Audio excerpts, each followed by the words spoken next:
Hi, my name is Andrea and today I'm going to read you a story originally written by Charles Perrault called Little Red Riding Hood.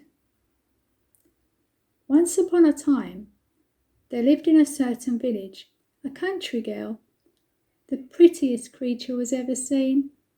Her mother was excessively fond of her, and her grandmother doted on her much more. This good woman got made for her a little red riding hood, which became the girl so extremely well that everybody called her Little Red Riding Hood. One day her mother, having made some hurdle cakes, said to her, "Go, my dear, and see how thy grandmamma does, for I hear she has been very ill. Carry her a girdle cake and this little pot of butter." Little Red Riding Hood set out immediately to go to her grandmother, who lived in another village. As she was going through the wood, she met with Gaffer Wolf, who had a very great mind to eat her up. But he does not, because of some faggot makers heard in the forest. He asked her whither she was going. The poor child, who did not know that it was dangerous to stay and hear a wolf talk, said to him, "I am going to see my grandmamma, and carry her a girdle cake and this little pot of butter from my mamma." "Does she live far off?" cried the wolf. "Ay," answered Little Red Riding Hood. "It is beyond that mill you see there, at the first house in the village." "Well," said the wolf, "I'll go and see her too. I'll go this way and you go that, and we shall see who will be there soonest." The wolf began to run as fast as he could, taking the nearest way, and the little girl went by the farthest, diverting herself in gathering nuts, running after butterflies, and making nosegays of such little flowers she met with. The wolf was not long before he got to the old woman's house. He knocked at the door. Tap, tap. "Who's there?"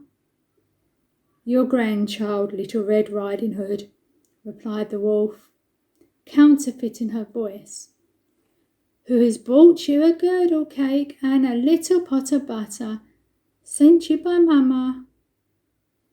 The good grandmother, who was in bed, because she found herself somewhat ill, cried out, "Pull the peg and the bolt will fall."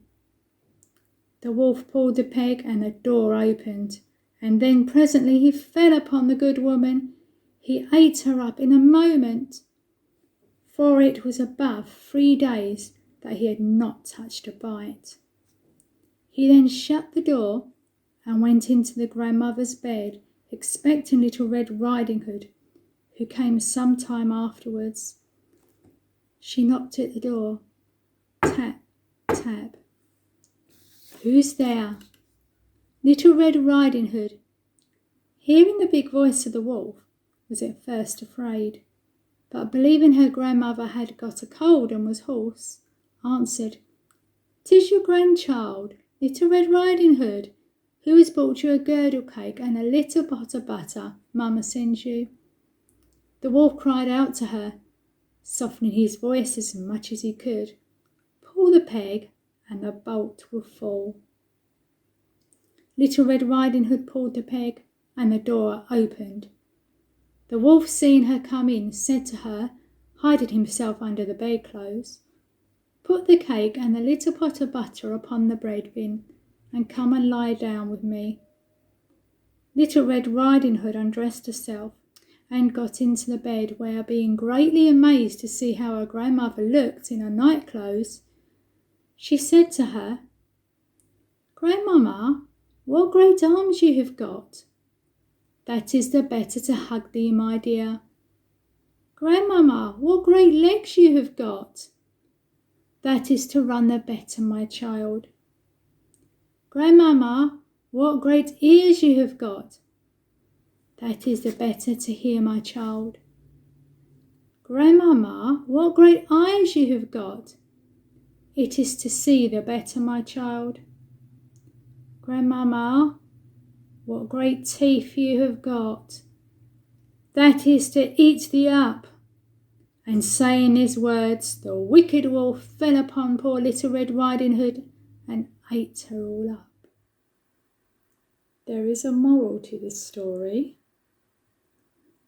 From this short story we discern what conduct all young people ought to learn, but above all young growing Mrs. Fair, whose orient rosy blooms begin to appear. Who beauties in the fragrant spring of age, with pretty airs young hearts are apt to engage.